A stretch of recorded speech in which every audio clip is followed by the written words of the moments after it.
Hello, hello, chers artisans de la terre, me revoici. Est-ce que c'est un cauchemar pour vous d'émailler au pinceau? Je parierais bien que oui. Vous avez des traces de pinceau, ça fait des traînées, vous êtes déçus, vous avez juste envie de mettre au placard ou dans votre étagère d'atelier votre pièce et l'oublier à tout jamais parce que chaque fois que vous émaillez, vous n'avez pas un bon résultat.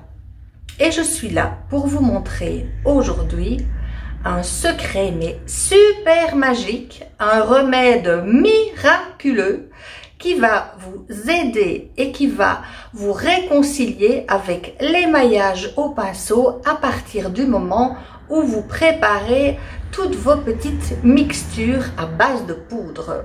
Restez avec moi, je vous montre tout de suite derrière mon plan de travail. À tout de suite.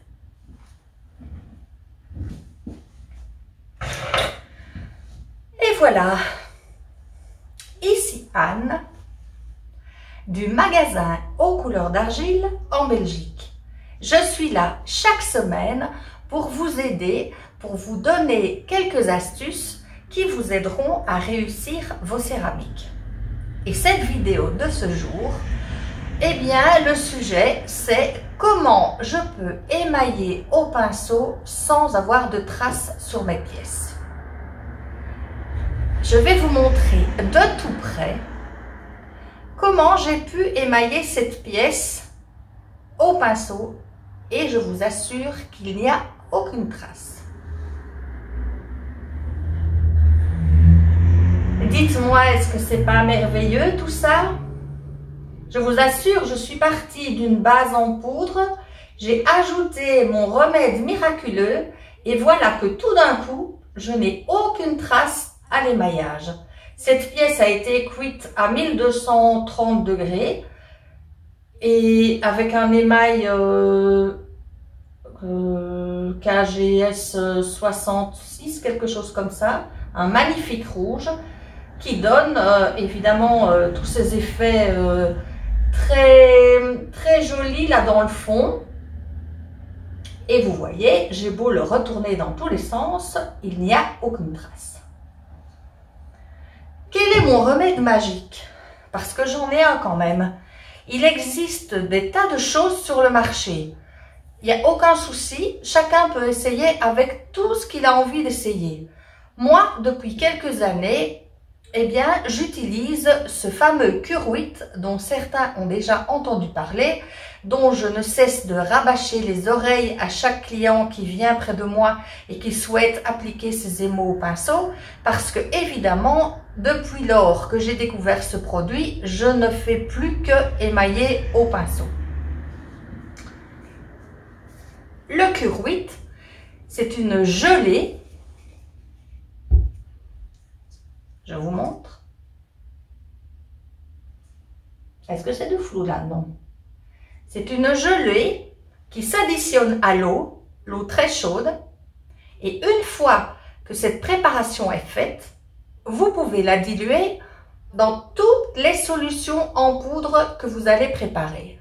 Nous allons préparer ensemble cette préparation. Il vous faut, pour faire du Curewitt, 100 g de Curewitt, 700 ml d'eau très chaude. Je vais d'ailleurs aller la faire bouillir dans ma bouilloire. Vous avez besoin d'un fouet, d'un récipient pour faire votre mélange, d'un lèche-frite. Je sais bien que ça porte d'autres noms, mais amusez-vous de me mettre dans les commentaires le terme que vous donnez pour ceci, pour ramasser les bords quand on ramasse un plat. Donc, j'appelle ça lèche-plat. Qu'est-ce que j'ai dit d'autre? Il vous faut aussi un bidon, soit une bouteille en verre, soit un bocal, soit une bouteille en plastique. Ce qui pourrait... Ben voilà, je pense que c'est tout. C'est un flacon qui va être destiné à être uniquement pour le Curewitt.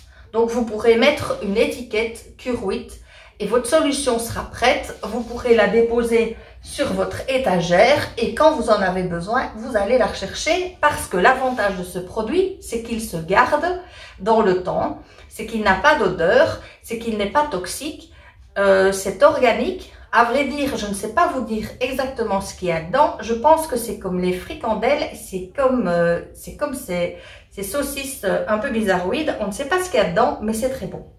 Pareil pour le Cuir-8, je ne sais pas ce qu'il y a dedans, mais c'est très efficace.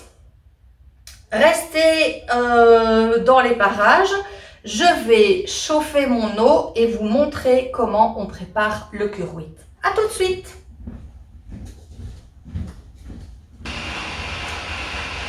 Pendant que mon eau chauffe, je vous invite, si c'est la première fois que vous arrivez sur cette chaîne YouTube, eh bien vous pouvez vous abonner et activer la petite cloche qui vous permet de recevoir chaque fois que je publie une vidéo, vous aurez l'information que j'ai fait quelque chose de nouveau et que c'est en ligne. En attendant que mon eau chauffe, si jamais parmi vous, il y en a qui ont déjà utilisé le Cuir-8, eh bien, je vous invite à mettre dans les commentaires ici en dessous de la vidéo, vous pouvez mettre votre expérience personnelle parce que je sais qu'une grande majorité parmi vous, une fois que vous l'avez testé, vous l'avez adopté. À chaque fois, ça fait le même effet. Et je vous assure que ce n'est pas de la blague. Mon eau est chaude, je vais la chercher. Me revoici.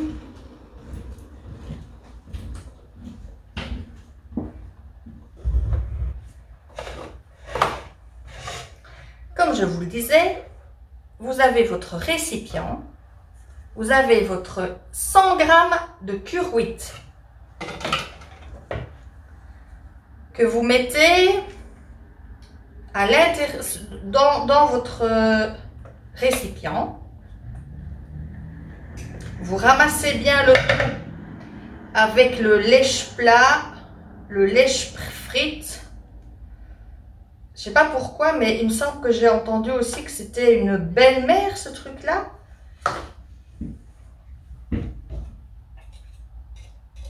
Voilà, c'est assez simple à préparer. Et une fois que c'est fait, je vous assure que ça va vous faciliter l'existence.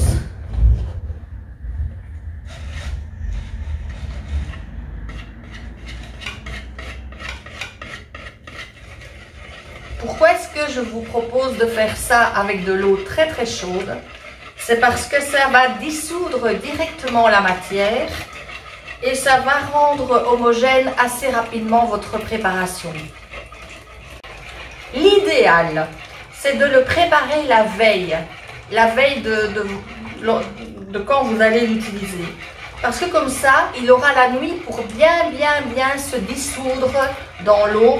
Et ça fait après une préparation très homogène.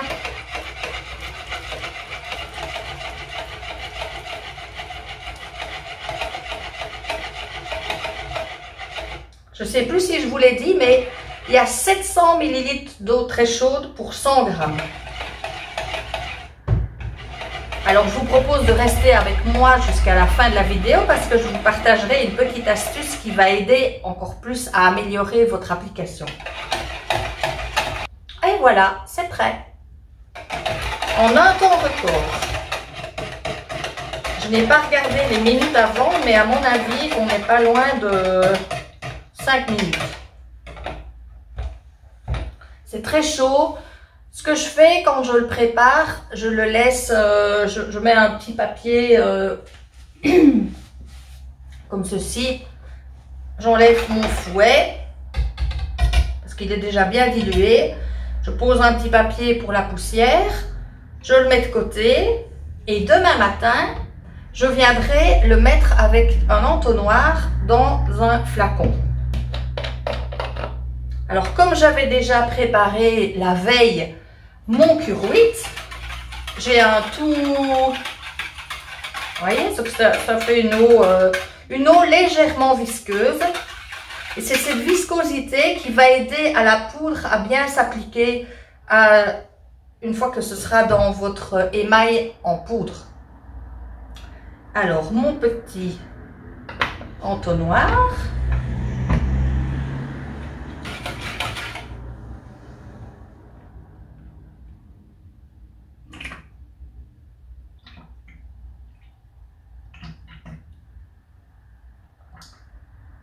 Vous voyez, il n'y a pas de grumeaux. L'avantage de cette solution, c'est qu'il n'y a pas d'odeur et il n'y a pas de moisissure et il n'y a pas de dépôt.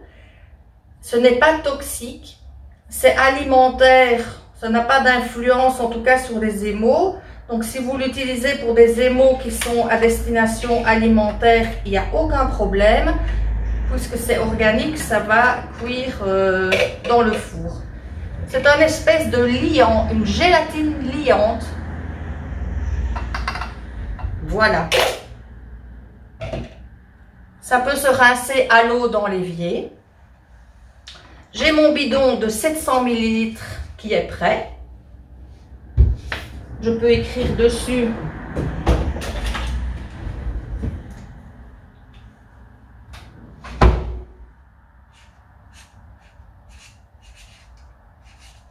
curuite, parce qu'il vaut mieux indiquer ce que c'est dessus afin de ne pas le boire accidentellement. Ça, c'est déjà arrivé à mon employé anciennement et il avait trouvé ça très mauvais. Mais ça n'est pas, il ne faut pas aller aux urgences. Si jamais vous en avalez une goutte, vous allez très vite le cracher parce que c'est pas bon du tout. Si vous voulez, vous pourriez ajouter la date du moment où vous le faites. Mais vous voyez qu'une fois que c'est prêt, vous le mettez sur votre étagère et quand vous en avez besoin, à la place de mettre de l'eau, quand vous faites des préparations à base d'émail en poudre, engobe en poudre, jus d'oxyde, où là vous avez de la poudre et vous diluez avec le curuite, les jus de pigments, donc vous avez des pigments et vous diluez avec le curuite, l'eau agrémentée de curuite pour avoir une préparation qui est plus liée. Et ça fonctionne aussi quand vous avez un émail qui est sec, un émail qui est prêt à l'emploi, vous savez, qui parfois est resté longtemps sur l'étagère et où vous pensez qu'il faut juste mettre de l'eau, vous savez pas trop quel dosage. Vous pouvez toujours ajouter du curuite pour ramollir cette matière et réutiliser sans problème votre émail.